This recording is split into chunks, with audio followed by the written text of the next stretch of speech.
and then that same Same button right there will pause it, and then just hit record again on that same spot. That should be the way that it goes. Gotcha. Y'all have a good class, guys.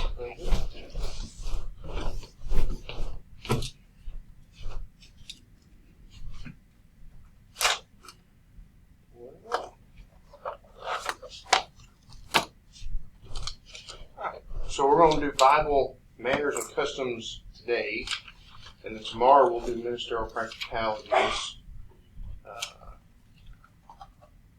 I'll be honest, I'm still struggling with what to do on that one. For ministerial practicalities, so I'm still kind of going back and forth on what I want to do, so that's why we're going to do manners and customs today. Give me another day to ponder on it and think about what we're going to do. Alright. So last week we covered chapter 1. We covered clothing. I handed out a study guide for that. Like I was discussing earlier, we'll probably test every 2 to 3 chapters. We'll probably test after, well, hang on a second there. I've got us doing 2 chapters that day. Next week.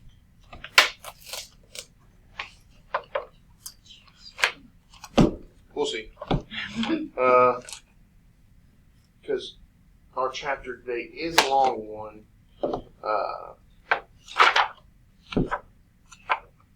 Starting on page 20. It runs all the way to 40. So 20 pages worth of a chapter.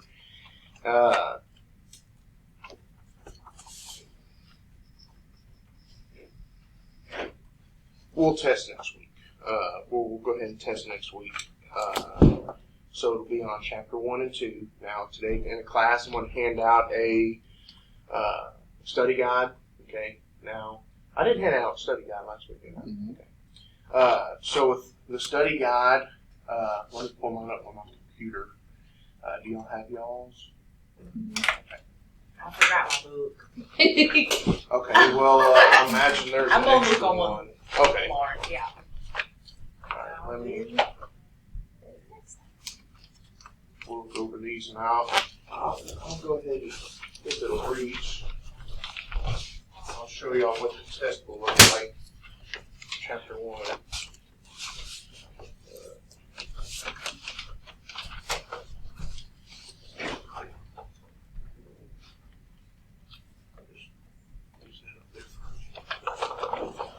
Okay.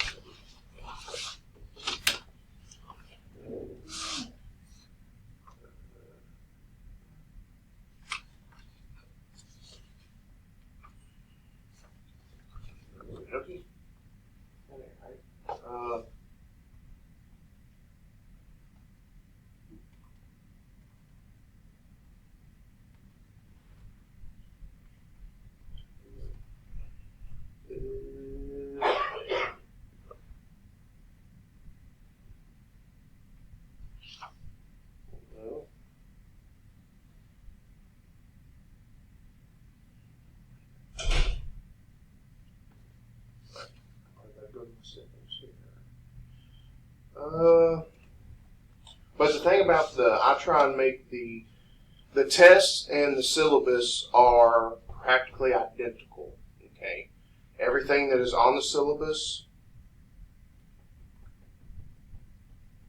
anything that's on the test, rather, anything that's on the test will be taken from the syllabus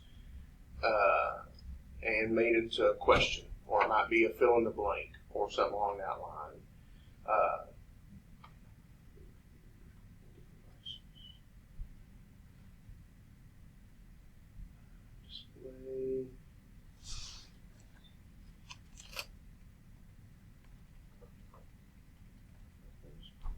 There we go.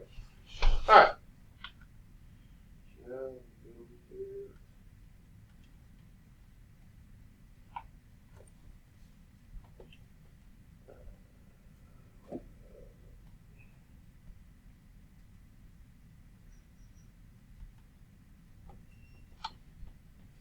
sorry for those watching online. A lot of dead silence right now. We are reviewing the syllabus and the test, just kind of talking over how they're going to, how they look, how they correspond.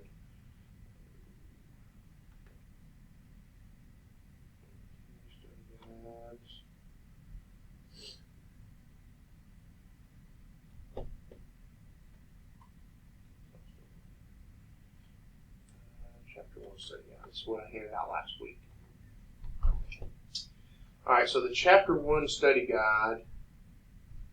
Alright, so it starts, when you look in your book, it's not named at the beginning of each chapter, but that information that starts each chapter is the introduction, okay? So under introduction, all the little bullet points, alright, the bullet points are what are going to be like the questions on the test, okay? So those 2 bullet points, you'll find that information in the introduction. Okay, so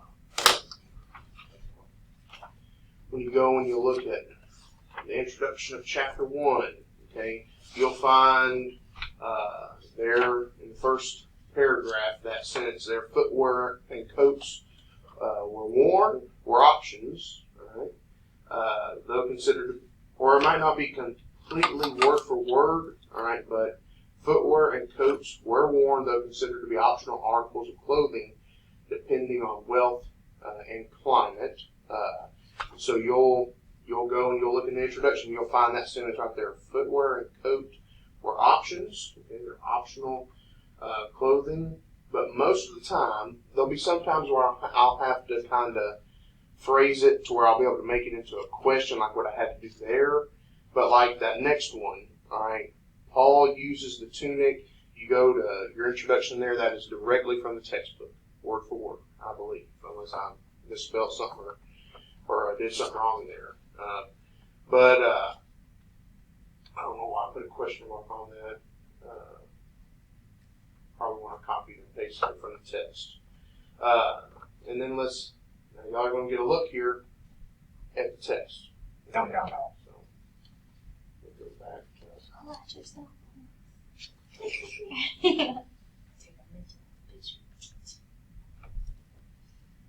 So are these going to be open book? No. Or no, it's not. Okay. Wow. Oh. No. So there'll be like a plethora of multiple choice questions, fill in the blank, and short answers. Okay, so which of these were optional articles of clothing in Bible times? Okay, so that's the first point on the study guide right there. Okay, so what's the answer there? Okay, yeah, multiple choice. It literally means that there is a possibility that there might be more than one that you need to circle on it. Okay, but y'all are right. All right, the coat and footwear, both B and E, will be the answers on that one. Okay, y'all better not miss that question next week. So, well, at the top of each test, I forgot to mention that, it says even though an answer choice may sound right, the correct answers are directly from the textbook. Okay, so if I mark, you have the option, all right, the opportunity. If you miss a question and you go back and show me in the textbook where how you answered it or the choice you made is correct according to the textbook, all right, you have a chance to defend your answers. Okay, but that's what I'm looking for, textbook answers. Okay, but that's how it's going to be. Let's go down to some of these fill in the blank. So the blank is the device used to weave the cloth or weave cloth. I'll probably take the out of there. So do y'all remember what that was? The loom. Very good. Okay, so you write L-O-O-M there. I don't count off for spelling as long as it's very clear what word you are writing down. So, all right, so an example of a short answer here. Which New Testament writer uses the tunic held in at the waist by a girdle as a metaphor for the lifestyle of God's chosen people? Yes. Was it Anthony? correct. Oh. That's in the introduction there.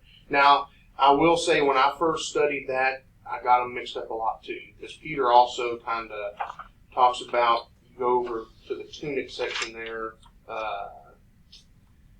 page number 12, the phrase girding up the loins became a metaphor for preparedness. Peter, for example, commends clear thinking by advising Christians to gird up the loins of their minds. Okay, so that's also what Peter says there. That's going to be on the test too. That's in the study. So, if I was to have missed that one, I could have defensively said, well. You would have been wrong. Oh, man.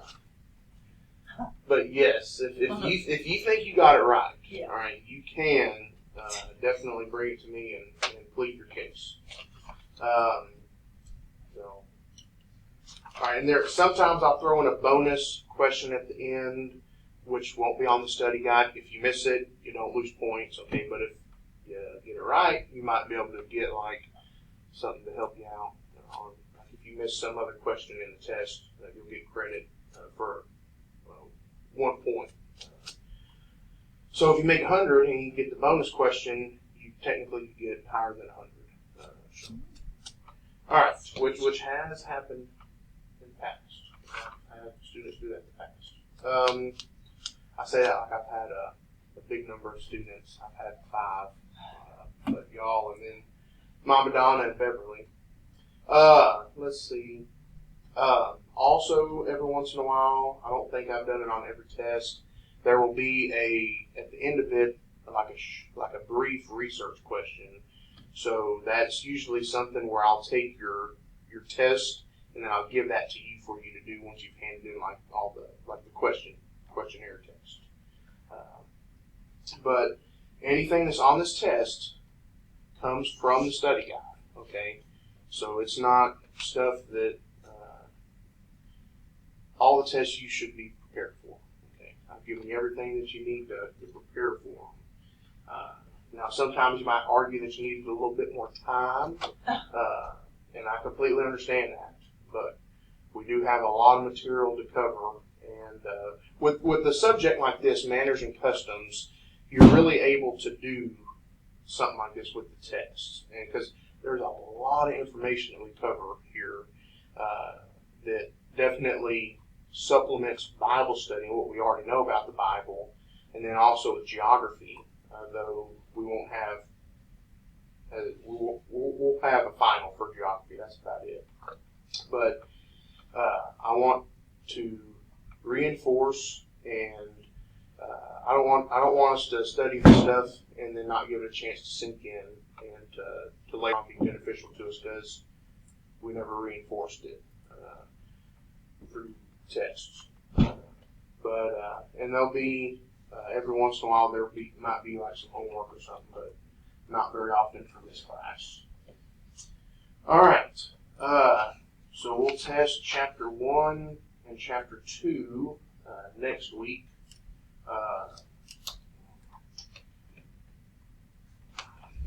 We'll see. I might change my mind after the class.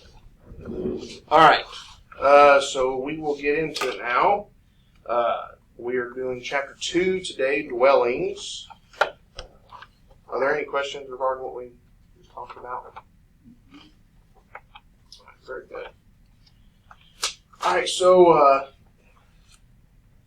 actually what Brother BJ was talking about at the end of Bible Through the Ages about how Jesus is the most influential man, if you will. We don't say that he was just a man. We believe that he is the Son of God, okay? But about how influential Jesus was in history and society. And I'd actually studied quite a bit about that for my sermon yesterday. And while doing it, I came across this quote of Sir Isaac Newton, right?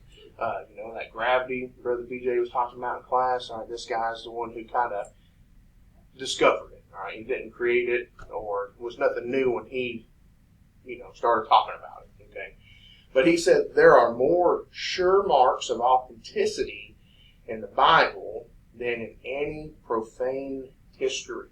So when we look at the Bible and all that book you showed me last week, it had I think it was something like 100 proofs of the Bible, stuff that they had found throughout time in archaeological digs or maybe stuff they had discovered, historical evidence for the Bible, okay? And that's something that this quote of Sir Isaac Newton, that's what he was getting at. When you look at all the proofs, the marks of authenticity, as he said, for the Bible, all right, there's more for the Bible, in favor of the Bible, than any other religion, any other book, if you will, that has impacted society. Of course, you've got the Bible. It's sold over, I think, 5 billion copies, that have been bought, that have been handed out.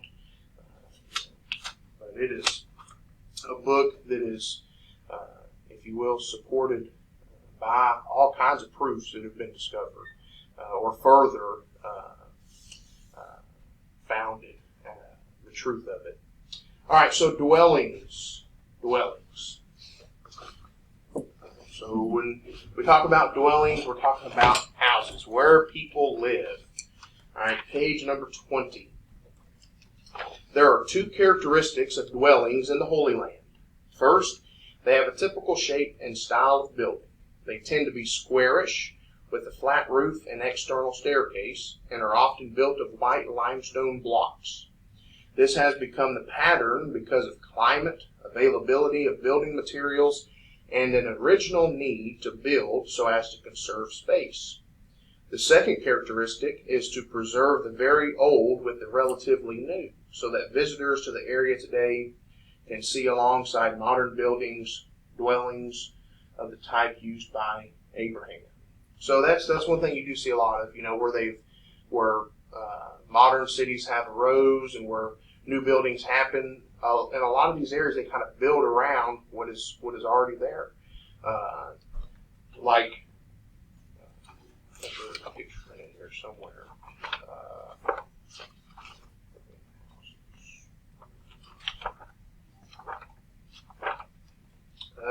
Okay, maybe I was looking at a different textbook or different book.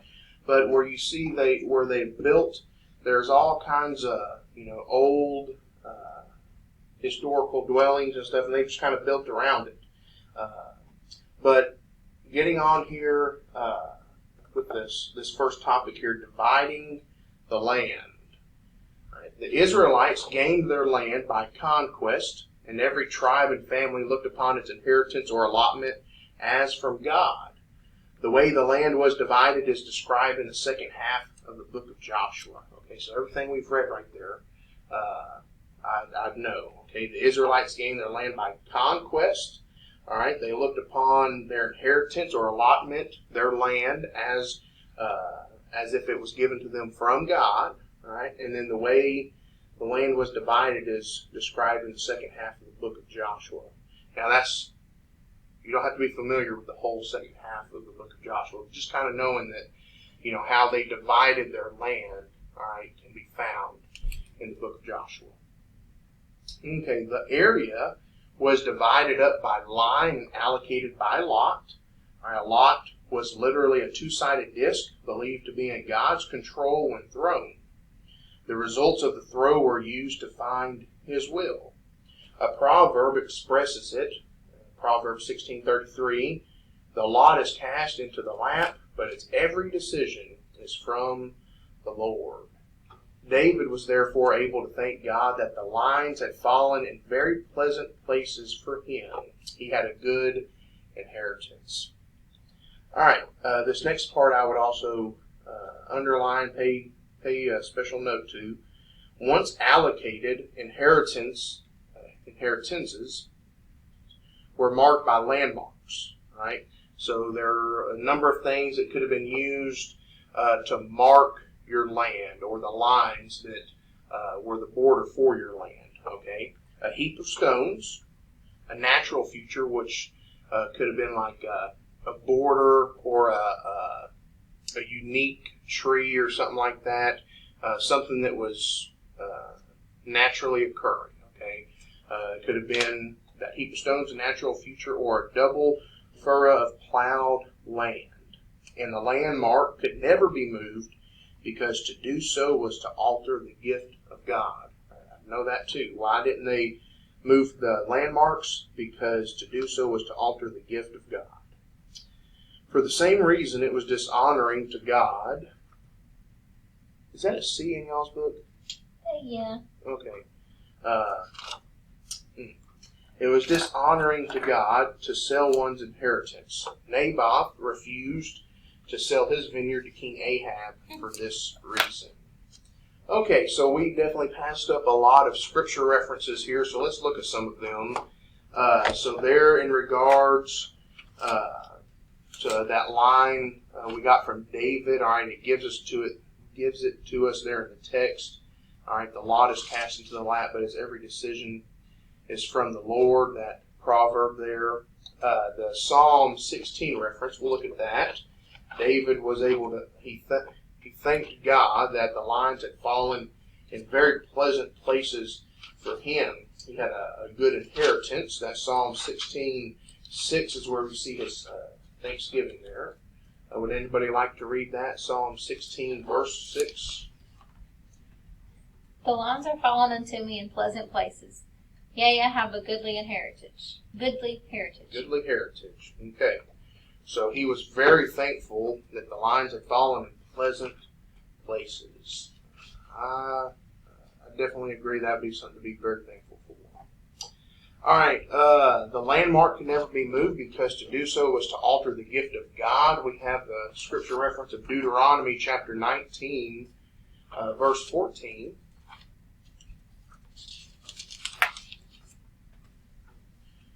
Deuteronomy 19, verse 14. Anybody want to read that? Thou shalt not remove thy neighbor's landmark, which they of old time have set in thine inheritance, which thou shalt inherit in the land that the Lord thy God giveth thee to possess it. And that whole text from 14 down to the end of the chapter is about laws regarding land boundaries. And also when you get to the later on, toward the end of the chapter, it talks about witnesses at trial. Okay. We'll look at that 1 Kings reference to 1 Kings chapter 21 and verse 3.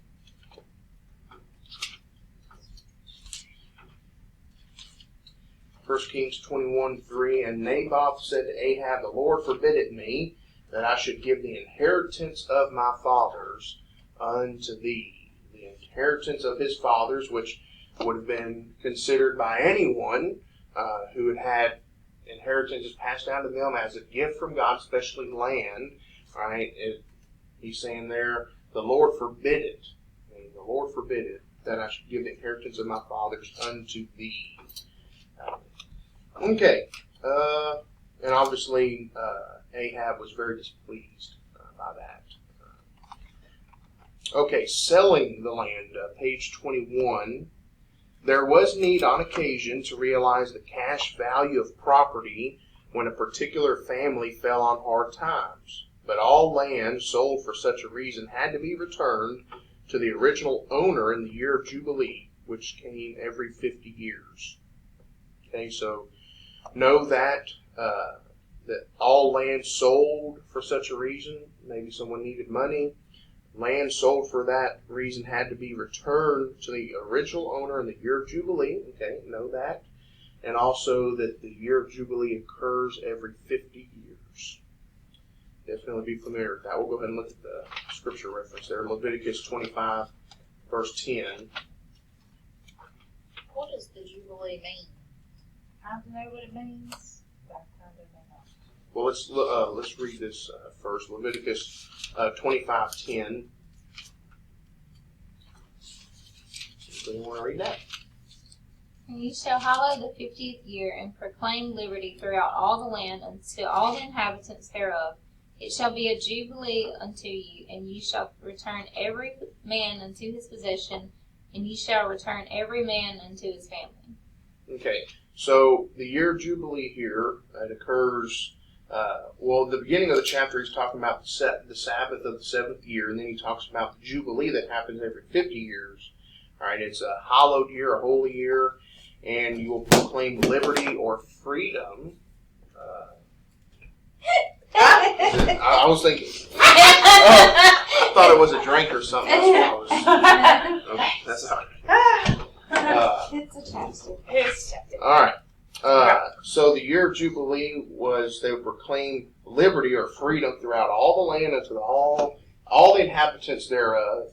All right, it shall be a jubilee unto you, and you shall return anybody who had maybe sold themselves into servitude, or someone that had sold their land to receive money. All right, if you sold yourself into servitude, you would be freed in that 50th year, or you would receive back the land that you had sold in that 50th year.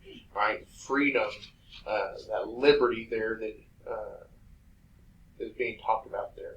That's the reason that year is so significant. A year of liberty, a year of freedom.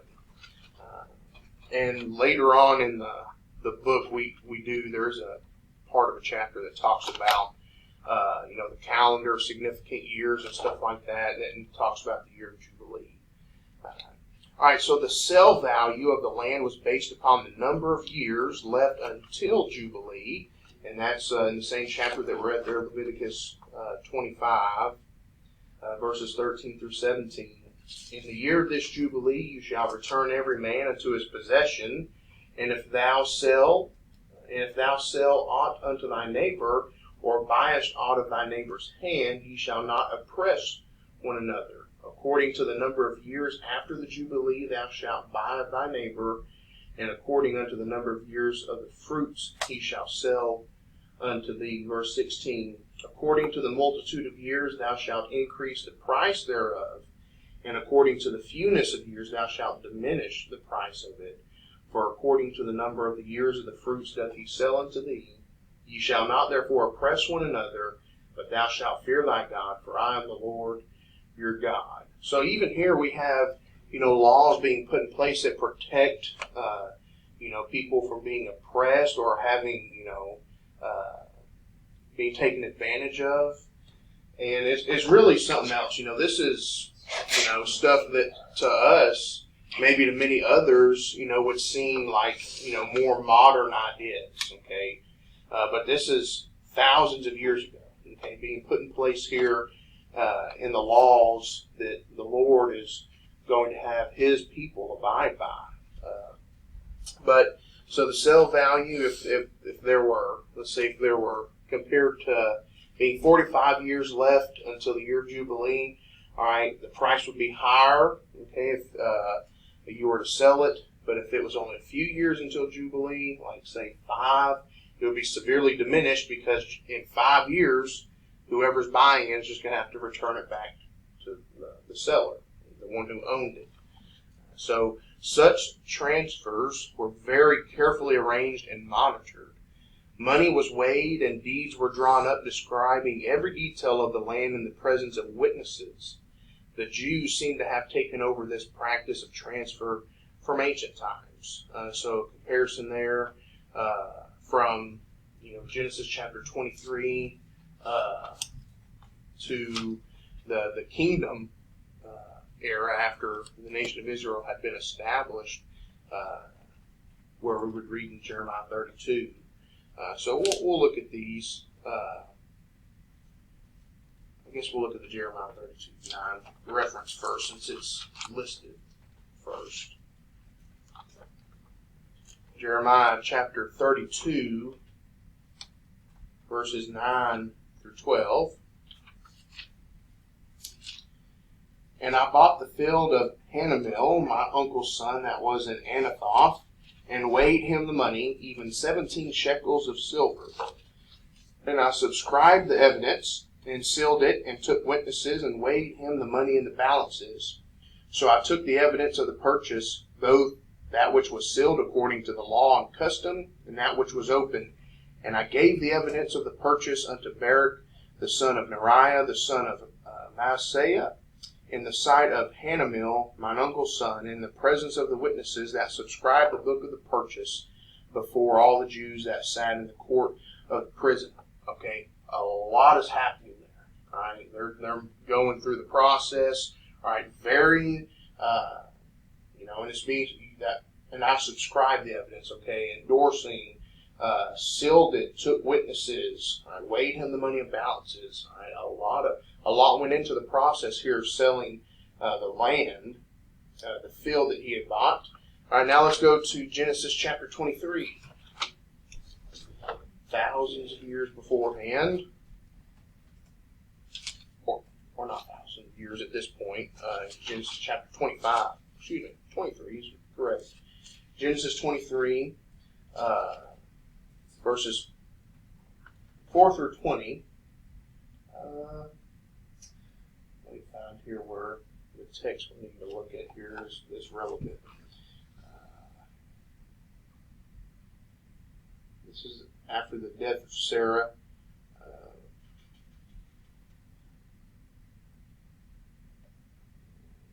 Okay, well, it's a bunch here. So it's about the purchase of Machpelah, where Sarah is buried, Abraham's wife. Verse 3, Abraham stood up from before his dead and spake unto the sons of Heth, saying, I am a stranger and a sojourner with you. Give me a possession of a burying place with you, that I may bury my dead out of my sight. So here he's purchasing a plot, if you will, to bury his dead, where Sarah will be buried. Verse 5, And the children of Heth answered Abraham, saying unto him, Hear us, my Lord, thou art a mighty prince among us. In the choice of our sepulchres bury thy dead. None of us shall withhold from thee his sepulchre, but that thou mayest bury thy dead. And Abraham stood up, bowed himself to the people of the land, even to the children of Heth, and he communed with them, saying, If it be your mind that I should bury my dead out of my sight, hear me, and entreat for me to Ephron the son of Zohar. And then going on, he's asking there, verse 9, that he may give me the cave of Machpelah, which he hath, which is in the end of his field. For as much money as it is worth, he shall give it me for a possession of a burying place amongst you. Skipping down there a couple lines. Verse 13, he spake unto Ephron and the audience of the people of the land, saying, But if thou wilt give it, I pray thee, hear me. I will give thee money for the field. Take it of me, and I will bury my dead there. Verse 15, Ephron replies, My Lord, hearken unto me. The land is worth 400 shekels of silver. What is that betwixt? What is between me and thee? Bury therefore thy dead. And Abraham hearkened unto Ephron, and Abraham weighed to Ephron the silver which he had named in the audience of the sons of Heth, 400 shekels, current money with the merchant. In the field of Ephron, which was in Machpelah, which was before Mamre, the field and the cave which was therein, and all the trees that were in the field, yada, yada, yada, unto Abraham for a possession in the presence of the children of Heth before all that went in at the gate of his city. All right, so here at the end, okay, take a breath. So here at the end of this text here, when you get to actually what happened, okay, a lot of it is just kind of on his word. All right, there's not, when you go back and read Jeremiah 32, there was a lot involved in that process. Here they're talking, they're essentially a verbal agreement, and then the payment of the 400 shekels of silver, and it's a done deed. Okay, they did a lot more. All right, so you can tell there's a huge difference, compared with ancient times, if you will. Okay, let's close out this portion here. If in the meantime a member of the family that had sold the land was able to raise the money to buy it back on behalf of the family, then the land had to be returned at once. Or if a childless widow remarried, her husband could purchase the land, but it would pass on to their firstborn child, who would carry their original family name, so that the land did not go out of the family. An example is recorded in the story of Ruth and Boaz, in Ruth chapter 4. Okay, any questions? Any questions so far? Okay.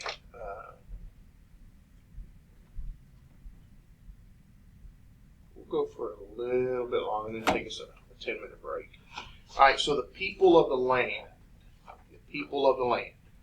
the inseparable link between people and land caused the ordinary people to be known as the people of the land, or the Am Haaretz. Underline that. All right, Am Haaretz is the people of the land. The Am Haaretz, people of the land. It is this consciousness of land that lies behind the repurchase and repossession of land in modern Israel. So you even see a deep tie between the people and their land in modern times in the same area. All right, page 22. Land passed from father to sons, the eldest son receiving twice as much as each of his brothers. All right, I'd also make a note on that. Star it, underline it. All right, land passed from fathers to the son. The eldest son received how much more than his younger brothers? Twice. All right, so at least underline twice. Okay. All right, Joseph as Jacob's heir, and that's kind of a flip on tradition there. Joseph was not the eldest son. As Jacob's heir received a double portion in the names of his two sons, Ephraim and Manasseh. You kind of see that when you look at a map of the 12 tribes of Israel, you're like, well, the name of his sons aren't all there, okay, in the different names. And you look at two of them, Ephraim and Manasseh, all right, they received land as Joseph's heirs, okay. So Elisha, he asked for an eldest son's portion, a double portion of the spirit of Elijah to fall upon him. The prodigal son was able to take his share of the inheritance with him, but when he returned the whole property, a double portion belonged to his elder brother. Case law established that the inheritance could pass to daughters if there were no sons.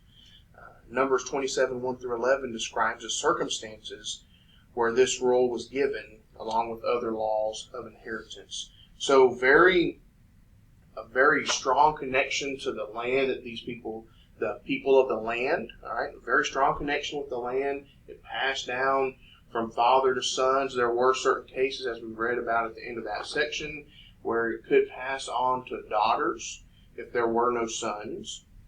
So there are exceptions, but still yet in all of it you see a very deep connection with the land that they lived on. And that's not nothing we're unfamiliar with.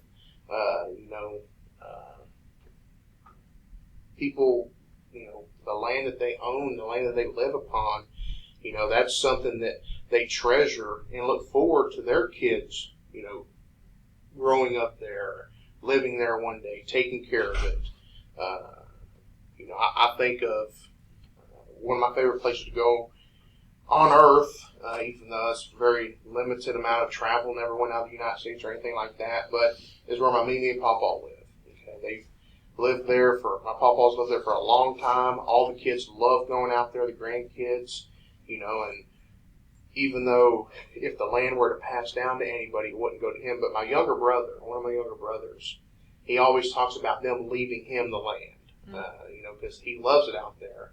But, there's just that, I just picture that same connection here. They loved where they lived. They took care of it. It's where they made their living. But back on page 21, or we'll look at some of these pictures that we haven't yet. Back on page 20. All right, so here the black basalt peasant house from Bible times at Chorazin, north of Galilee, and has been partially reconstructed. That's something that's kind of funny to me. It's a peasant house, but when you look at the stone it's made out of, building in stone nowadays, that's proof of wealth, but that was a peasant house back then.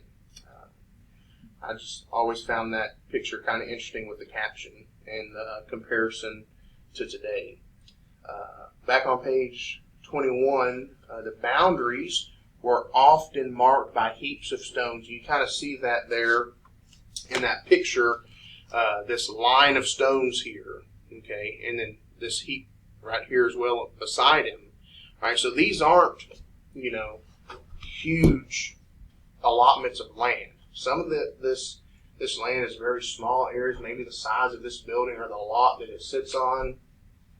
But even this right here, I think is a lot smaller than that. Maybe the size of the parking lot out there. But still yet, very treasured. And there were definite arguments over, the movement of boundaries. Of course, because if boundaries or landmarks were moved, that was considered altering the gift of God. So it'd be worth a dispute if something like that happened. But property rights, here we have in the little blue box on page 21. As part of the laws of property, everything buried on the land belonged to the person who purchased it. This lies behind Jesus' illustration of the truth that it is sometimes worthwhile giving everything you have for something supremely good. It was quite common to bury the family treasures in one's land in time of war or exile, which led to the common practice of digging for treasure. And Matthew 13:44, we'll look at that reference there, the illustration that Jesus gives. And we'll take a break with that. Matthew 13:44. Anybody want to read that? Matthew 13:44. Says again, the kingdom of heaven is like unto a treasure hid in a field, the which when a man hath found, he hideth, and for joy thereof goeth and selleth all that he hath, and buyeth that field. So possessions were buried in land. So digging for treasure was not uncommon. It's kind of where the practice began. So let's say a fella is prospecting or digging on a certain property. Maybe he's just gotten permission from the owner to dig there, or maybe to quarry rock or to collect stones or resources, whatever he's needing. And he happens to be digging and finds some treasure or some possessions that have been hid. So immediately upon finding it, he covers it back up and then goes, sells all that he has for it, and then buys the land, because that then means that what had been buried there is now his. So that is interesting where we get the illustration there that Jesus is giving to us. So an illustration that the people that he was talking to would have been familiar with. Jesus always had his audience in mind. All right, let's take a 10-minute break, and we will get back at 4 o'clock.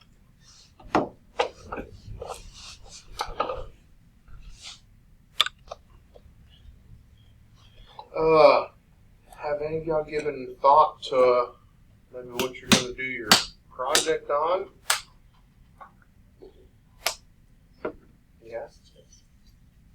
Well, I thought I was going to do the clay pots, but then I was like, there's not a lot to go with the paper part of it. Because you have to do the paper, So, then I thought about doing the tabernacle. Build a little model of it. Because there's a lot of information on that. So that's where I'm headed. What do we have to choose from? Well, Now, remember, you got to make if you choose like an artifact, like what you were saying with the pots, you'd have to bring in a pot. You'd have to make a replica of it. Or if you're doing something like the tabernacle, or, of course, I want you to kind of think of something that hasn't been done. So, like, you've got the temple back there and then the house, okay? So if you do something like that, you have to do a replica down to size, scale it down to size to where you could. Now, one thing Mama Donna had failed to think about with hers, she did a house, was the weight and having to get it upstairs and keeping it all together without it falling apart. But there it is. Got it up here. So keep that kind of stuff in mind. You don't have to do anything. I will say the tabernacle. That's going. If you can pull that off, that'd be awesome.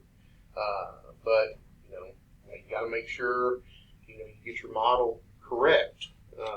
when it comes to the parameters that are listed there in the Bible. Of course, you've got tons of pictures and other replicas and models that people have done for it, so you've got a lot to draw on for that. Anything else? I had originally thought about some of their clothes, but then you said that there's a robe or something in there. That's just a robe. Yeah, because like I sew, that's what I do. You know, so I was like, but I don't know yet. Well, that's with that robe in there. It's. I'm not trying to put down anybody's project or nothing, but there's all kinds of other clothing and stuff like that too. And definitely, I think that was they had a man's tunic in mind when they made that one.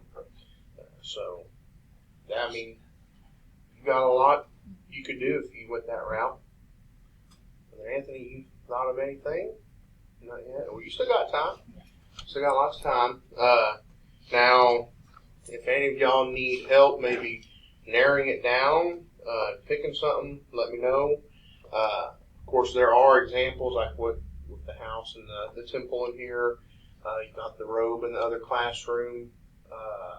I totally forgot about that one. Also in there's a model of the crosses. There's 3 different crosses in there. And that was Brother Ricky Kennedy's project. He did a really good job on that. And of course, in the library, you've got a bunch of them in the library. There's someone did a leather. I guess it's not really cat o' nine tails because it doesn't have any of the metal or stuff you would have found at the end of those strips of leather or rope. But someone did like a whip. Someone did I don't know if it was meant to be a dagger or if it was meant to be like a scaled down replica of a sword, but they did that out of a railroad tie or a railroad spike.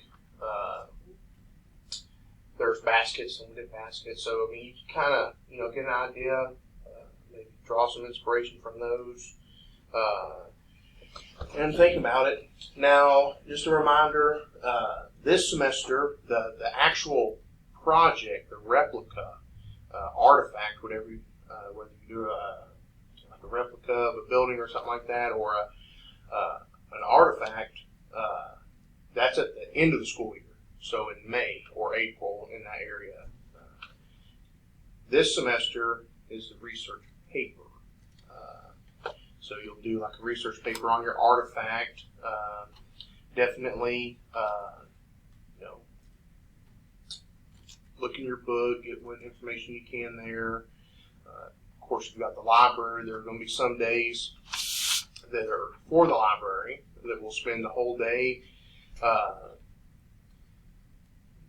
October the 24th, that's going to be a day that we spend in the library. We'll have our midterm, maybe take like the first 30 minutes to an hour at the most for the midterm, and then I'll let y'all go to the library to finish out that day or that morning because we'll be having this class back on Tuesday next week. Just needed another day to get my notes set for ministerial practicalities. But I definitely think we're going to get in the library on some of these other days too. We might finish a chapter real early or move through it real quick, and I'll let y'all spend the rest of the class in there. All right. Page 22 is where we're at. We will look at the little blue box up here entitled Home. To a nomad, a home is not a place of possession because it is moved from place to place. Rather, it is a place of welcome. When the British government drew up the Balfour Declaration and said that Palestine was to be a homeland for the Jews, the Arab people understood it to mean a place where they would welcome their guests. The Jews, on the other hand, look upon home and land as a possession, and they therefore understood homeland in the Balfour Declaration to mean a place for possession. Much of the official Arab-Israeli misunderstanding was based upon these different understandings of the word homeland. The nomadic idea of a home as a shelter is reflected in passages that describe God as a shelter, such as Psalm 61, 3-4, and Isaiah 4:6. That Isaiah 4:6 reads, "It will be a shelter and shade from the heat of the day, and a refuge and hiding place from the storm and rain." So different ideas regarding what home is to people of this region. Okay, cave dwellers. So now we're going to get into where people might have called home. Cave dwellers. Although by Bible times people had moved out of the original cave dwellings that were abundant in the ancient Middle East, abundant today as well, there were always people who lived in caves. Lot lived in a cave after his escape from Sodom. Some very bad stuff happened there, but that's read about in Genesis 13:30. And the Edomites made and enlarged caves in the rock face at Petra for living and for public affairs. Obadiah refers to the Edomites as those who dwell in the clefts of the rock, whose habitation is high. That's Obadiah verse 3. Obadiah actually preached out of Obadiah and about the Edomites yesterday. But they, if you've ever heard of the ancient city of Petra, was one of their fortifications in these areas, in the clefts of the rock and caves. Verse 3 of Obadiah is only one chapter, 21 verses. There were caves under the homes in Nazareth that were contemporary with Jesus. And traditionally, almost certainly, Jesus was born in a shepherd's cave. Caves were always in use for escape. And we'll look at some of these references here. And the Philistines taunted the Israelites for using holes in the ground to hide themselves. All right, let's look at these references here. Joshua chapter 10, verse 16.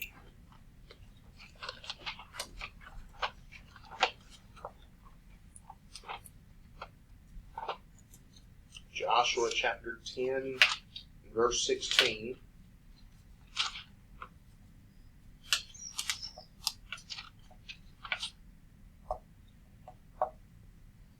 Okay, very straightforward verse here. 5 kings war against Gibeon, and Joshua defeats the 5 kings. And then in verse 16 we read, "But these 5 kings fled and hid themselves in a cave at Makkedah." Right, so often caves were places used for hiding. This next verse, next reference there, is going to be one we're familiar with there. 1 Samuel chapter 22. If it is, in fact, the reference that I'm thinking of, where David is hiding in a cave. 22, verse 1. Anybody want to read that one? David therefore departed thence, and escaped to the cave at Adullam. And when his brethren and all his father's house heard it, they went down thither to him. Okay. That's where a lot of people, when David flees here, and he flees and escapes to the cave at Adullam, and then many come to gather around David as their commander. But here, we also have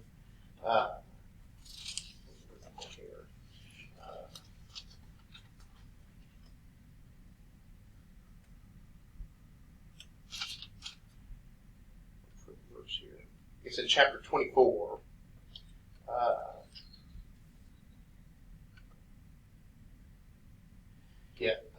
1 Samuel chapter 24.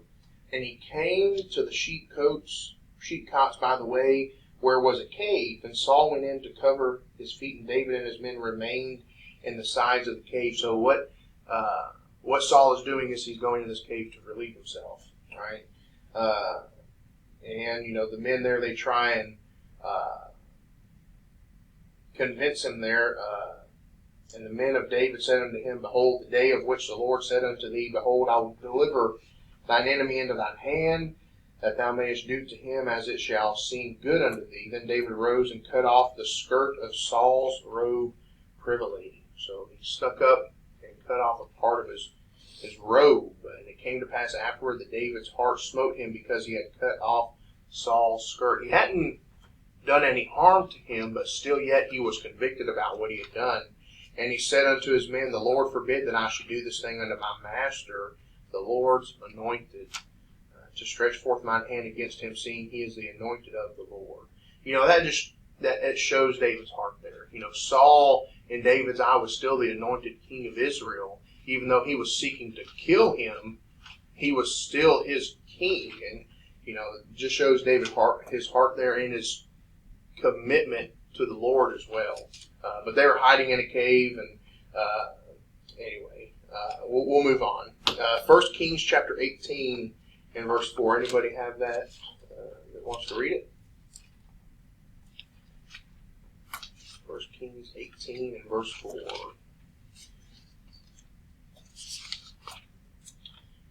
For it was so when Jezebel cut off the prophets of the Lord that Obadiah took 100 prophets and hid them by 50 in a cave and fed them with bread and water. Okay, so caves were always a place of escape where people could get away from those that were hunting them, or to get away for safety. Then that reference there, 1 Samuel chapter 14. I guess we could have looked at that while we were there. 1 Samuel chapter 14, verse 11. The Philistines taunted the Israelites because they hid in holes in the ground. 1 Samuel 14, verse 11. And both of them discovered themselves under the garrison of the Philistines. And the Philistines said, Behold, the Hebrews come forth out of the holes where they had hid themselves. Yeah, that'd be kind of embarrassing. All right, the end of this section here. By Bible times, people were either living in settlements in a good defensive position with a water supply, or else they had adopted a semi-nomadic form of life, living in tents and moving with their herds from oasis to oasis where crops could be grown. Okay, so cave dwellers. People lived in caves. Sand dwellers. Abraham left the settled community at Ur in Chaldee and became a sand dweller by faith. I like that. He became a sand dweller by faith, believing that God would eventually give his descendants another permanent land. So there he's living in a settlement where civilization is, and God calls him out of there to as the textbook puts it, I really like it how it puts it, became a sand dweller by faith. By faith, a nomadic lifestyle, if you will. So the mode of life of the modern Bedouin is similar to that of Abraham. It has never been fully deserted, that lifestyle, that nomadic lifestyle. The Jewish festival of Sukkot, or Tabernacles, is a constant reminder of Israel's past. The Pesach, or Passover, too, became a camping festival as thousands of people made their way to Jerusalem. The tent life of Israel always seems to approach an ideal and became an important metaphor. When the prophets recalled a materialistically minded people to God, they reminded them of the time spent in the desert and on the move. Remember the former things, those of long ago. This is Isaiah 46:9. Remember the former things, those of long ago. I am God and there is no other. I am God and there is none like me. John 1:14, when John says of Jesus that the Word became flesh and dwelt among us, the word he uses is tented himself or camped among us to emphasize the temporary nature of his time on earth. Paul uses the same temporary nature of a tent to describe our own lives in 2 Corinthians 5, verses 1 and verse 4. So what we're about to look at here is the tent. Of course, that would have been what they dwelled in, what they lived in while they were living in the desert, or those who were nomadic, moving around from place to place. So we'll look at the tent now. In the last section, in regards to sand dwellers, that where it talks about the tent life of Israel always seems to approach an ideal and became an important metaphor for them. where it then goes on to say, when the prophets recalled a materialistically minded people to God, they reminded them of the time spent in the desert and on the move. I would underline that sentence there before Isaiah 46:9, where it gives the reference. That is on the text for chapter 2. When the prophets recalled a materialistically minded people to God, they reminded them of the time spent in the desert and on the move. So that's where you see that metaphor there in Isaiah 46, verse 9. Okay, the tent. The tent of the sand dweller was made from a long piece of goat's hair cloth. Goat's hair cloth, I'd underline that. About 5 or 6 feet wide. It was erected on a series of poles to provide a long awning, the two ends being pegged to the ground with tent nails. And we're definitely going to look at the Judges 4:21 reference there. The black color of the tent is alluded to in the Song of Songs, or Song of Solomon, chapter 1, verse 5. The strip was made on a loom pegged out on the ground. Patches were inserted like a huge darn by the same method. Let's go ahead and look at that Judges 4:21 reference. Have any? Y'all got that yet, or turn there yet? Okay.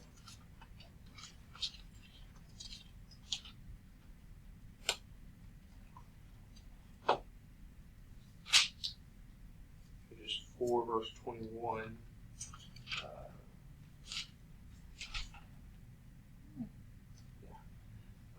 So Judges 4, verse 21, I don't know, it's just always one of the more, it's like a moment that, you know, it's like you got to read it again. Did that really just happen?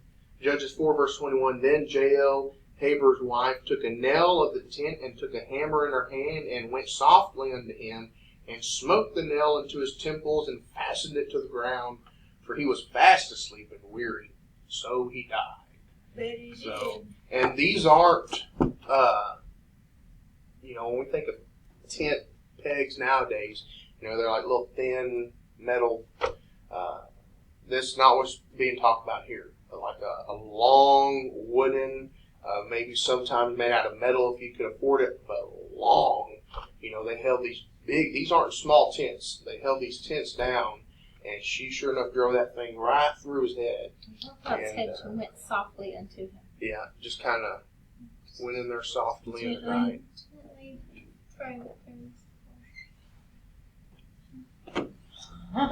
So, yeah, there's always just one of those surprising moments to me right there. Okay, so vertical hangings were made either from worn roof coverings or from other brightly colored materials. The hangings provided a back and front for the tent and divisions between. An area with a back and two dividing hangings therefore made an open porch where visitors could be received and where conversation could be heard by other people behind the hangings. I know we're reading about tents right now. Okay, so some of this may be like, why?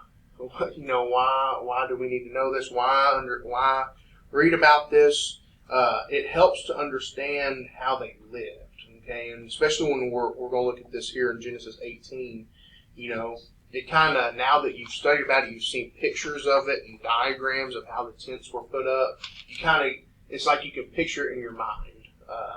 Because I remember when I was a kid studying about what happens here in Genesis 18, I always pictured like what I knew of a tent, a camping tent, and wouldn't have been nowhere even close to the tents that they would have been living in during this time. But Genesis chapter 18,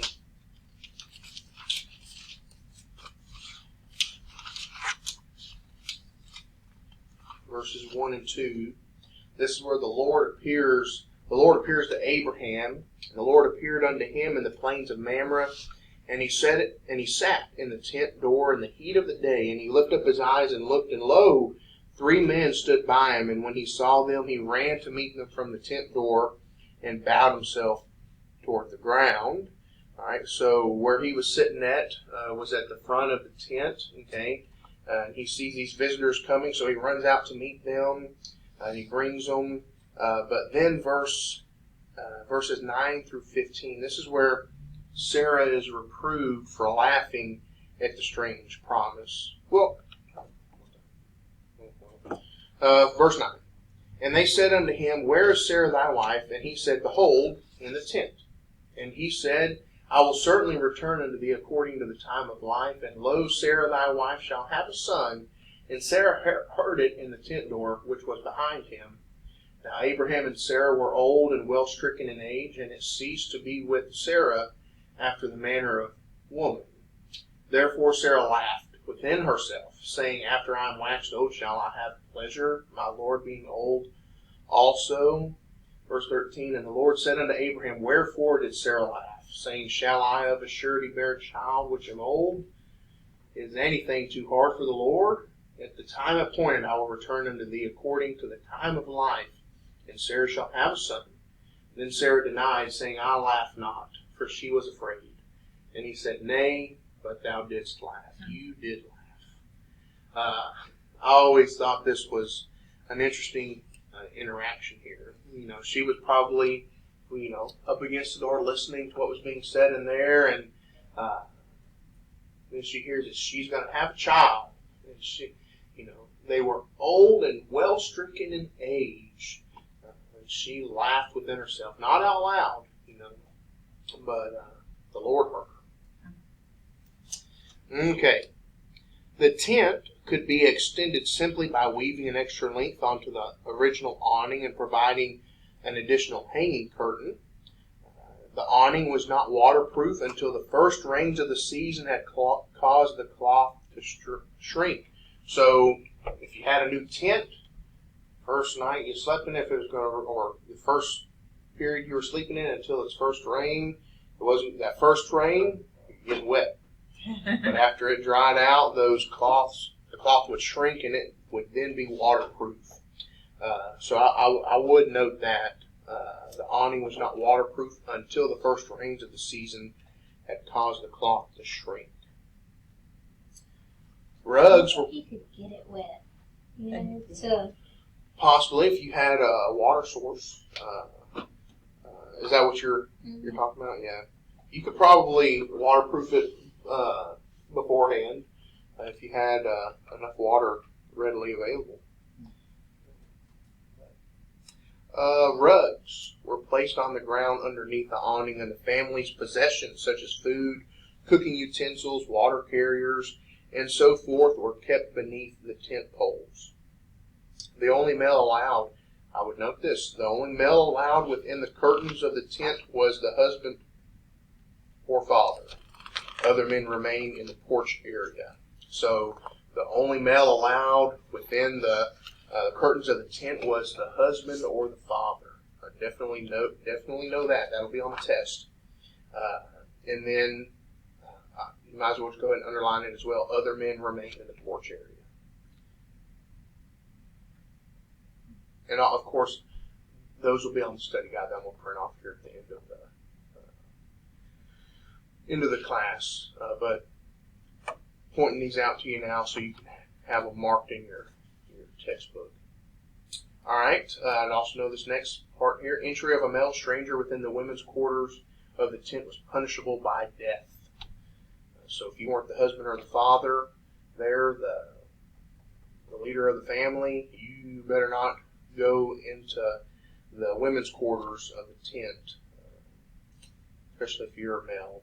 You're going to be killed. And then we read why, what we read in Judges 4:18 and then in 21, we read why it happened. Sisera paid with his life for going into Jael's tent, even though she had issued the invitation. So it's kind of definitely a rough way to go, but it doesn't. It says he was sleeping heavily, so maybe he slept through it. Maybe he didn't feel it. All right, tents were not always primitive. When kings used their tents to travel with the army, they would have been luxurious, as was the tent David made to house the Ark of the Covenant at Jerusalem. Tents were often informally grouped to accommodate all members of the extended family. The Ishmaelites had some kind of order among the tents when you read there in Genesis 25:16. Maybe the further you got away from the center of where all the tents were, maybe that was like extended family or friends. Those that were at the center would have been the closest family. During the wanderings between Egypt and Canaan, there was a strict order for the pitching of tents. Some kind of ensign marked the leaders among the Jewish people. The Bedouin custom had been to put a spear upright by the tent door of the leader or the sheikh. So, what it's talking about there, some kind of ensign, maybe like some type of symbol they would have put up. Okay, any questions so far on what we've covered?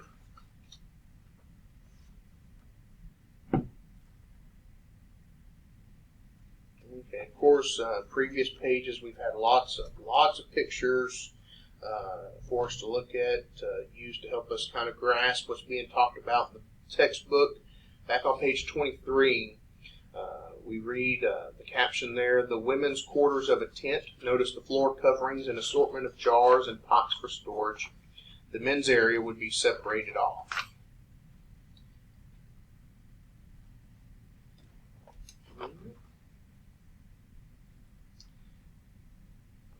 I always kind of laughed at this picture here. The woman that's standing up,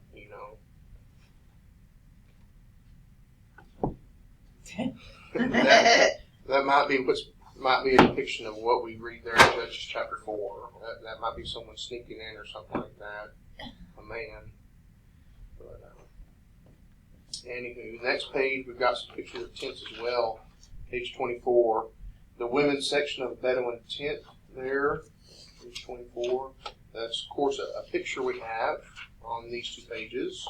So like what is said in the chapter of the book, people still live this way in that area. Many nomadic people, Bedouin. And then, of course, there on page 25, a Bedouin encampment in the Judean hills. And if you need to know how a tent was erected, there's say step by step. I imagine they've summarized it there, and then the caption there. That's just an interesting piece of information if you need it. It's not going to be on the test. So we'll continue on page 28. One thing I always liked about this chapter was all the pictures. Page 28, brick houses. When the semi-nomadic Israelites under Joshua took over the Canaanite towns and villages, domestic architecture had developed a long way from the shelters used when the cave dwellers moved out into the open. Homes had developed from the mud brick, beehive-shaped dwelling, where the floor was at a lower level than the ground outside, to the single rectangular room that is still typical today. Initially, homes were made with sun-dried mud bricks, but technology advanced until it was possible to fire the bricks in a kiln, and until rough stone and rubble houses were being built. So it's kind of talking about the progression of what the bricks would have been made out of there. So I would note that homes were initially made with sun-dried mud bricks, but technology advanced until it was possible to fire the bricks in a kiln. I would underline the word kiln, especially. Basically like an oven for the bricks. Okay. Not until the time of the settled kingdom under Solomon was squared stone used for domestic building of homes. This was made possible because of the availability of iron tools to dress or finish the stone. In Galilee, the stone was normally black basalt, and on the coast, yellow sandstone. But for most of the country in the limestone area, the stone was white. So depending on where you lived, your house would have been a different color based off the color of the stone that was most abundant in the area. Houses, too, were looked upon as the gift of God. And when a house was first built, there was an act of dedication. There was a dedication ceremony. We still we do that when a church finishes building, or when they officially establish themselves. The basic house for the poorest members of the community living in the country was a single room, about 10 feet square, 10 by 10. The walls were thick of mud brick or of rough stone and rubble, and contained niches for the storage of food and utensils. A single window was small and high, and sometimes had a wooden lattice to keep out intruders. So there would have been something put into the window there to keep people from easily being able to gain access. And windows were important because you definitely wanted to get as much natural light as you could to maybe keep from having to use so much oil in your lamps. This of course, a lot of this is before candles. But in winter, the lattice might be covered with a skin or some form of curtain because the walls were so poorly built. I've got so much markings on here, I've kind of messed up where the sentences begin and end. Let me read that again. In winter, the lattice might be covered with the skin or some form of curtain, period. There's a period. Because the walls were so poorly built, they harbored various kinds of animal life. I would underline that. Because the walls were so poorly built, they harbored various kinds of animal life. And we'll look at that reference there, Amos chapter 5, verse 19.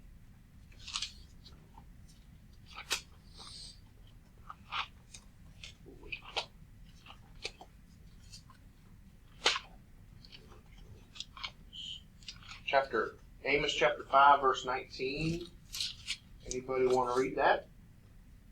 It says, as if a man did flee from a lion, and a bear met him, or went into the house and leaned his hand on the wall, and a serpent bit him. Ooh. So it wouldn't be uncommon to find snakes in the wall. Of course, that could be for shelter purposes on behalf of the snake, or because they were going after rodents or mice or things like that. So you could find all kinds of animal life in the walls. That's because they were poorly built. The main means of entry for light was through the single open door, which was shut with a wooden bar at night. Light was provided at night by an oil lamp standing on a projection from the wall in an alcove or on some form of utensil, such as a candlestick. Now, so with the oil lamp, if they wanted to have more light in their house, okay, of course, especially after the sun went down, what might they have done to provide more light?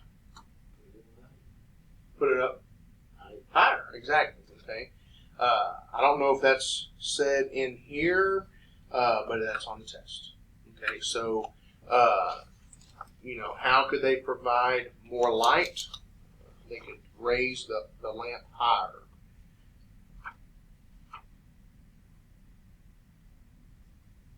Because I was looking for, I put that on the test, and well, actually no, it's in the lighting section here in a couple pages.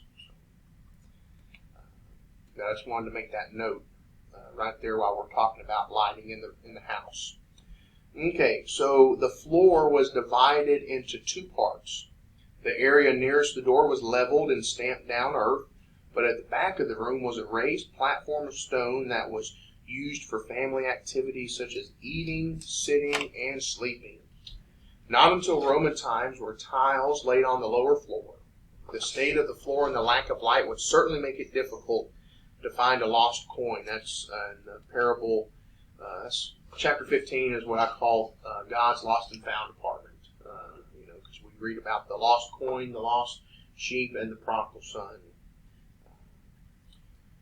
So the next sentence there, a fire for heating and for cooking was sometimes set up on the lower floor with the smoke left to find its own way out. Okay, so if you had a fire in the house, a lot of times, they didn't have chimneys or holes in the roof, and we'll read the reason for that here in a minute. Animals, including a guard dog, often used the lower floor overnight. So what they're kind of describing here, so when you went in the front door of a house, We'll just go ahead and flip the page and we'll look at it there in this diagram, or this picture here. All right, so when you first went into the house, it was level, okay? All right, and sometimes in some houses when you stepped in, it would be lower than the ground outside.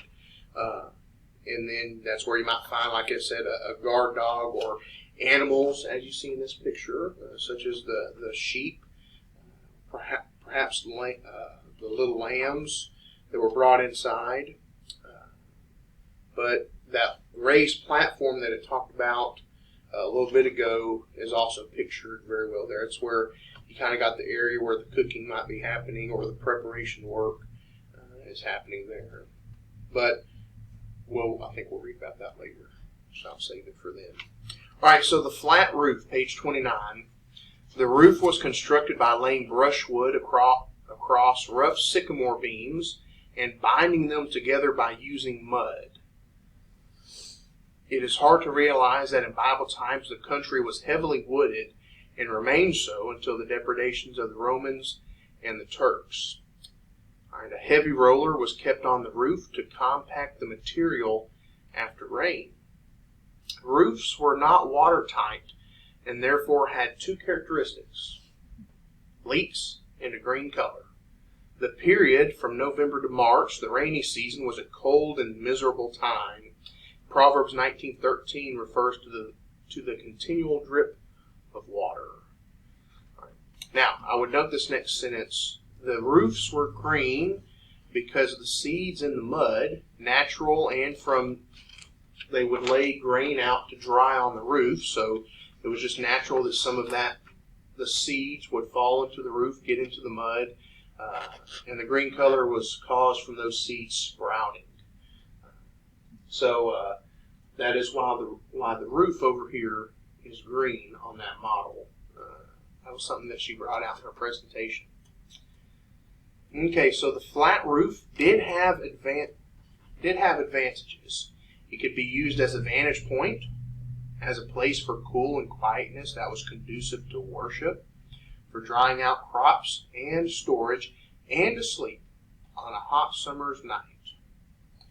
So great was the use of the roof space that the law required a parapet be built around it so the people would not fall off, or like a raised kind of guardrail, if you will, from the stone. All right. Let's finish this. It goes on to the next page. Okay. When such houses were built in a city, they were literally joined house to house, the gaps in between forming the streets. It was therefore possible to run from roof to roof over the housetops, a way of escape to which Jesus alludes in Matthew 24, verse 17. Later, when the Israelites had abandoned tent dwellings and lived in houses, the annual festival of tabernacles, when families spent the holiday in specially constructed booths made of branches, reminded them of the time when they had lived in tents and wandered in the desert. That's kind of referencing back to page 24 with that Isaiah 46 verse 9 reference. Okay, so we'll look at some of these pictures here. Page 29, we got the caption for the picture there. A simple peasant house of Bible times. Notice the protruding roof beams, the fruit drying on the roof, and the tiny window. The bread oven is by the external staircase. Yeah, the bread oven is what's right there, I think, kind of in the middle of the page there. Most of the cooking occurred outdoors. Of course, we see the bread oven here on this page. The caption for this one is a cutaway illustration of a peasant house showing the interior. Notice the separate living areas for humans and animals, the rolled up sleeping mats, the storage arrangements, and the small window. I don't know what they're getting at with the separated sleeping arrangements. I see sheep in the house. But the family, the people, they would have slept on the raised platform. but the animals were most definitely in the house throughout the day. Okay, the next section we have here on lighting, page 32. Lighting for houses was provided by the oil lamp. Note that. That's on the test. Originally, this consisted of an open earthenware saucer containing olive oil. Part of the saucer was pinched in the manufacture so as to provide a place for a flaxen wick. Such lamps obviously had problems arising from spillage, and closed containers were therefore developed with 2 holes, one for the wick and one to put the oil in. So what it's talking about there was spillage. So essentially what the lamp was, and it's pictured here from the top, but you kind of can't really tell exactly. Well, no, you can see it here. I'm glad I saw that. On the next page, you see the lamp here. It's like a bowl with one area of it is pinched, and that's where the wick is. And the wick runs down into the bowl where the oil is gathered at. And you would just light that and let it burn. So with it being open like that, you bumped it, or if it was sitting on a shelf or a table or something like that, very easily could have spilled. So there in the next sentence, when the oil began to run low, the flax would smolder and the lamp would need to be refilled from a container. Later, larger glazed and decorated lamps were made with handles and with multiple wicks to provide additional light. The higher the lamp, the better the light. Okay, so the higher the lamp, whether it had 1 wick or 2 or multiple, the better the light was going to be, the higher up. Okay, so yeah, like I was mentioning, that right there, that little line right there, the higher the lamp, the better the light. That's on the test. Lamps were therefore put on a projection from the wall, hung from the ceiling, or placed on a simple lampstand. A simple lampstand could have been a thick tree branch pushed into the earthen floor. If nothing else was available, the lamp was put on an upturned measure or even on the floor. Okay, well, we'll stop there at lighting and take our break. And we'll finish out the chapter when we come back.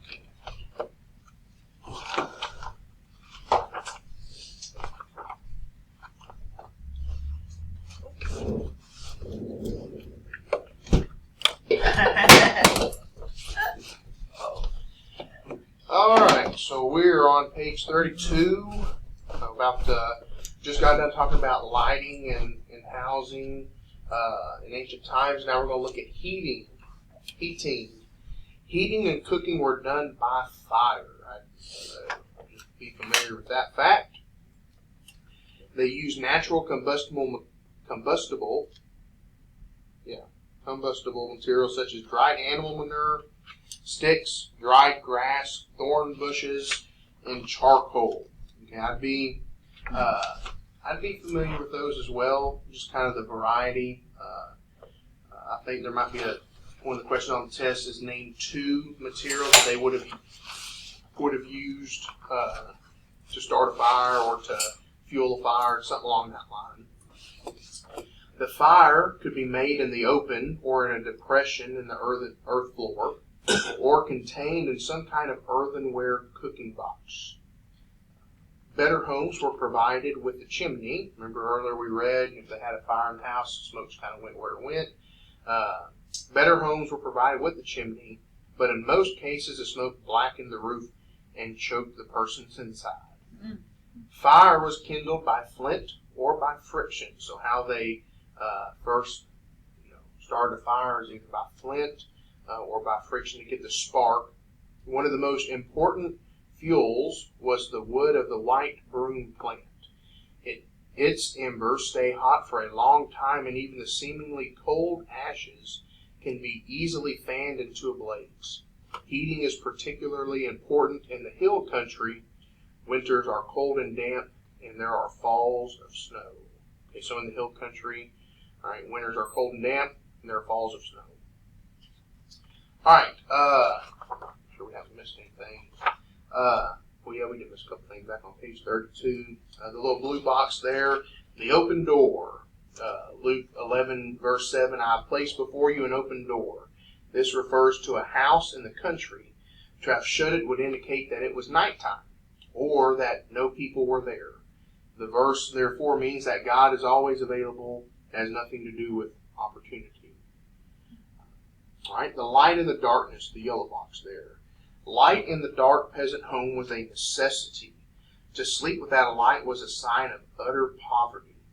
The light indicated to all outside that there were sleepers present. For anyone to be put outside into the darkness was therefore a disaster.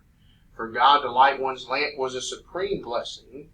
Therefore, when Isaiah says that the Messiah will not put out a lamp if the flax is smoking, but will trim the wick and replenish the oil, it is a comforting picture of God's care for wayward followers. Amen. All right, charcoal fires on page 34. Charcoal has a particularly pungent smell. It is referred to only on these two occasions in the New Testament. The verses there at the end of the text. At the first, Peter was warming his hands at a charcoal fire when he denied Jesus 3 times. Jesus made the second charcoal fire on the shore of Galilee. It must have stirred up Peter's conscience. Yeah, definitely. Okay, the top of the page there, we have a picture with a caption that reads,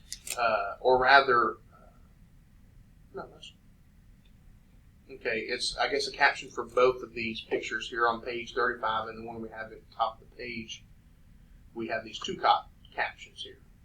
On the opposite page, 19th century photograph of Bedouin raising water for watering their camels from a large well, probably in Galilee. All right, then that picture there on page 34, the caption reads, charcoal burners prepare charcoal from suitable wood in the Jordan Valley. So they're making charcoal there. Okay, water. Water normally had to be collected from the local well. I'd note that.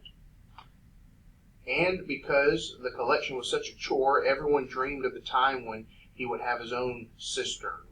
A cistern is a hole cut out of the rock and rendered with waterproof plaster so that water could be stored in and drawn from his own wellhead. All right, so gathering water was a definite chore. So everyone, they dreamed of the day where they could essentially have their own place to store water where they lived. Sennacherib promised that if the Israelites in Jerusalem would surrender to him, he would provide them with this status symbol. When the cistern was dry, at the end of the summer, it made a good hiding place, as Jonathan and Ahimaaz found in 2 Samuel 17, 18, and 19.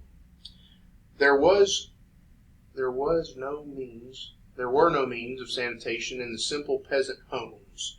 Although advanced drainage and sewerage systems, I don't know if that's right either, and sewage systems did operate in later cities such as Caesarea and on the temple site in Jerusalem. Health laws had been carefully laid down in the Torah. For example, it was stipulated that excrement should be buried during warfare, Deuteronomy 23:13, and supplementary laws were built up in Judaism that maintained basic health. For example, and I would note this last part here, no stables could be built under human dwellings. So supplementary laws are stuff that they don't have recorded in the Word, but it's stuff that, they kind of, I guess you use the term added to, or that they formulated further stuff, it's not, it's not bad, what they're saying there. No stables should be built under human dwellings. That's, that's a health thing. Okay, homes for the wealthy. The difference between the homes of the wealthy and of the poor lay in the provision of a courtyard. So if a house had a courtyard, as is what's pictured there at the bottom of the page there on 36, you see that inner courtyard. If a house had something like that set up, they were wealthy. Okay, and the houses of the poor wouldn't have had anything like that. Would have been much smaller. One room, like what we read earlier in the chapter, Houses of the peasants were often the size of a 10 by 10 room, 10 by 10 building, very small.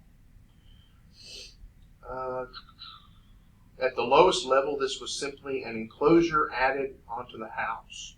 But the courtyard made immediate differences. All right, so these are some of the things that were possible if a house had a courtyard attached to it. Animals could be kept outside the house within the courtyard.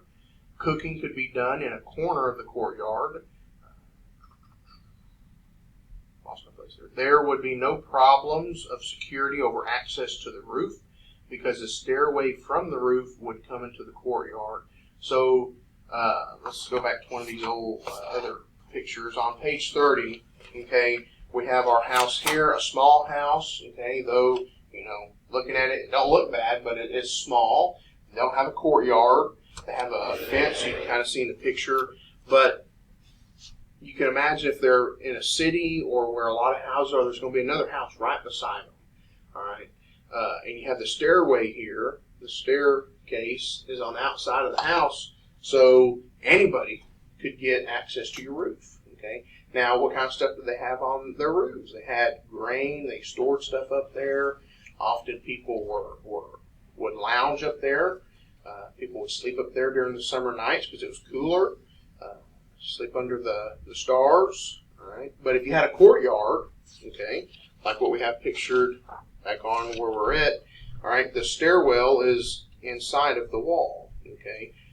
Could have even been, or it is, it's kind of hard to see, but down here, the stairwell is from ground level. You kind of see a couple stairs right there. So the staircase could have been inside the courtyard, so you didn't have to worry about anybody, getting up onto your roof or anything like that. So it was a security thing as well. Windows could open into the courtyard to let in more light, and the door of the enclosure could be kept shut. And also, a cistern became a possibility. You could have your own personal cistern, didn't have to worry about anybody else getting into it.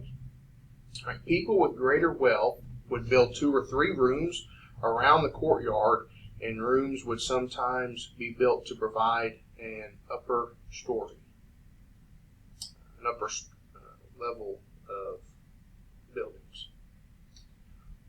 It was a home that was at once, make sure I'm reading that right. It was a home that was at once secluded and open to the sky. A flashback to the semi-nomadic experience of Abraham's time. I guess that's perhaps talking about those verses that we have there. Okay, really wealthy people could add courtyards with buildings around them by providing a porchway through what was one of the original rooms of the house. Pillars supported the roof beams so that the size of the room could be extended. Pillars were built parallel to the walls of the building so that colonnades or verandas could be made. Of course, now all this, these are the wealthy that are able to do this, because none of this is possible without having that courtyard. Decorations were added in the form of carved lintels, capitals, and doorpost bases. Walls could be plastered and decorated, and floors covered with tiles, and later mosaics of pebbles and of cut tiles, kind of like what we have in the picture above. The courtyards, or exactly what we have in the picture above. The courtyards themselves could be made into gardens. All right, the porch. A wealthy house looked tiny from the exterior because entry was through a single locked cedar door that was often guarded by a porter. Right? The lock was put on the inside of the gate. Right? I would note that. The lock was on the inside of the gate so that it was necessary for the arm to be put through a hole in the door before the key could be inserted. All right, the key was a means of lifting up the pegs that held the wooden bar in place, and the key was therefore rather large. Roman locks of a later time were much smaller and more complex. The porter, I would note this sentence here, the porter sat in a porch behind the gate and waited until he recognized the voice of the person wanting to come in. So if someone was just going to get access into the house, the courtyard, he had to recognize their voice.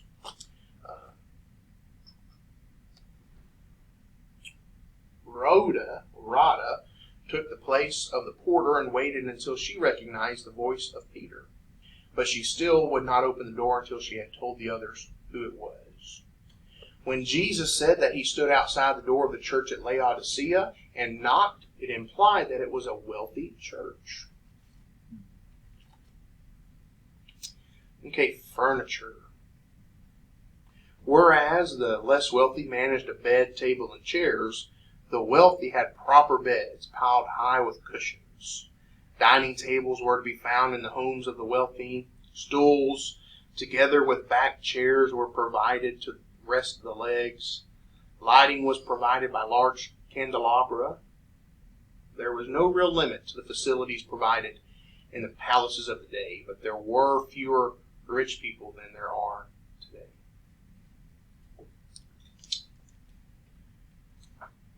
Finished. Let's look at a couple of these little notes that we have here. Page 36.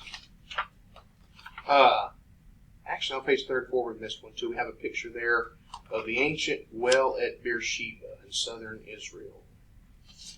I'll be honest, the first time I ever saw that picture, I thought it was a grill. That would be a cool grill. It would be.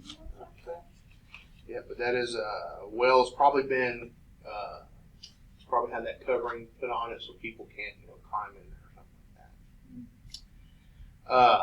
All right, back on page 36, we have a depiction here of the interior of the house of a wealthy family influenced by Roman tastes. Notice the central area or atrium with its pool open to the sky. Lots of natural light coming in through there. Very pretty. You don't call that right. Okay. Yep.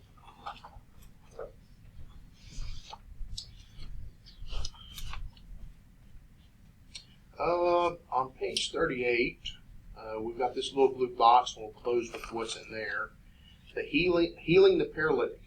It has often been assumed that the four friends who brought their paralytic friend to Jesus broke through the mud and brushwood roof to let him down. This assumes that the roof was easily prepared. The tiles Luke refers to would then be sun-baked mud, but Luke was writing to a Roman who knew about Roman tiling in Luke 5:19. It is therefore more likely that Jesus was talking under a colonnade or veranda attached to the house, and that the friends, having gained access to the roof, stripped off some of the tiling of the colonnade. Talking about those so they could get their paralytic friend to Jesus to be healed. All right, we're done with that chapter. Let me go and print off the study guide.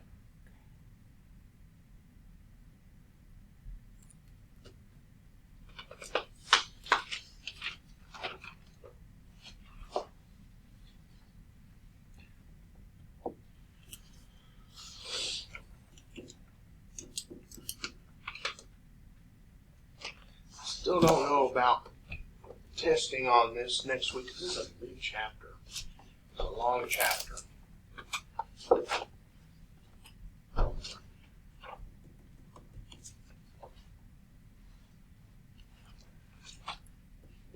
We might wait another week. We'll see. But I'll go ahead and give y'all the study guide. So we are done.